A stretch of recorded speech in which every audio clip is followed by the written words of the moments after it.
আজকের ক্যাবিনেট মিটিংটা অবশ্যই একটু ভিন্ন ছিল, মানে একটা ভিন্ন বিষয় আমাদেরকে অ্যাড্রেস করতে হয়েছে। তার মধ্যে সেটা হচ্ছে যে আমাদের যারা দুইজন ছাত্র উপদেষ্টা ছিলেন তাদের পদত্যাগের পত্র দেওয়ার কথা আপনারা সকলেই জানেন, এবং এটাও জানেন যে তফসিল ঘোষণার পরে ওটা কার্যকর হবে।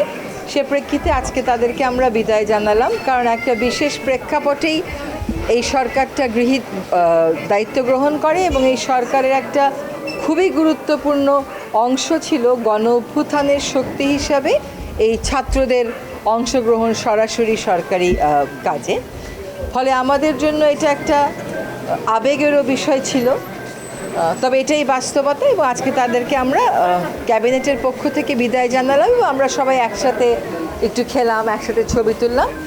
আজকে তফসিল ঘোষণার পরে যদি কোনো নির্দেশনা আসবে, কারণ এখনও তো তাদের পদত্যাগপত্র কার্যকর হচ্ছে না। যখন কার্যকর হচ্ছে তখন এই ফাঁকা হয়ে যাওয়া তিনটা মন্ত্রণালয় প্রধান উপদেষ্টা মহোদয় কাকে কাকে দায়িত্ব দেবে সেটা তিনিই চূড়ান্ত করবেন। সবই যদি এক বছরে হয়ে যায় তাহলে নির্বাচিত সরকাররা 5 বছর সময় নেয় কেন বলেন তো? সবই যদি এক বছরে করা সম্ভব হয়। আমাদের যে সংস্কারের ম্যান্ডেট ছিল, আমি বলবো যে আইনি কাঠামো পরিবর্তনের ক্ষেত্রে কিছু কিছু গণতান্ত্রিক চর্চা বিকাশের ক্ষেত্রে আমরা যথেষ্ট রিফর্ম আনতে পেরেছি। এখন এই রিফর্মগুলো ফল কিভাবে হবে, যে আইনগুলো হলো সেগুলোর চর্চা কখন শুরু হবে, চর্চা কতটুকুন জোরালো হবে, চর্চা কতটুকুন আনহিন্ডার্ড, বা চর্চার ক্ষেত্রে আদৌ কতটুকুন বাধাহীনভাবে এই চর্চাগুলো চলতে পারবে, তার উপর নির্ভর করবে রিফর্ম কতটা সফল। আমাদের ম্যান্ডেট ছিল রিফর্মগুলো আইনিভাবে প্রাতিষ্ঠানিকভাবে করে দিয়ে যাওয়া, যতটুকুন সম্ভব আমরা করে দিয়ে গিয়েছি। এইটুকুন এখন পরবর্তী রাজনৈতিক সরকার যারা জনগণের ম্যান্ডেট নিয়ে আসবেন, ম্যান্ডেট নিয়ে আসার ক্ষেত্রেও কিন্তু গণভোটের পরীক্ষাটাও পাশ করতে হবে।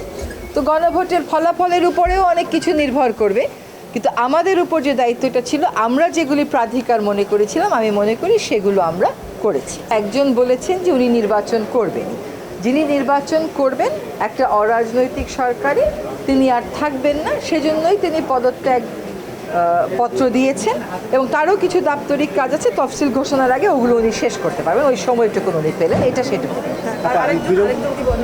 আরেকজনের কথা তো শুনিনি, আপনারাও যেটা পত্রিকায় পড়েন আমরাও সেটা পত্রিকায় পড়ি, কিন্তু আমাদের মনে হয়েছে যে এই সরকারের নিরপেক্ষতার স্বার্থে এটাই হওয়া উচিত।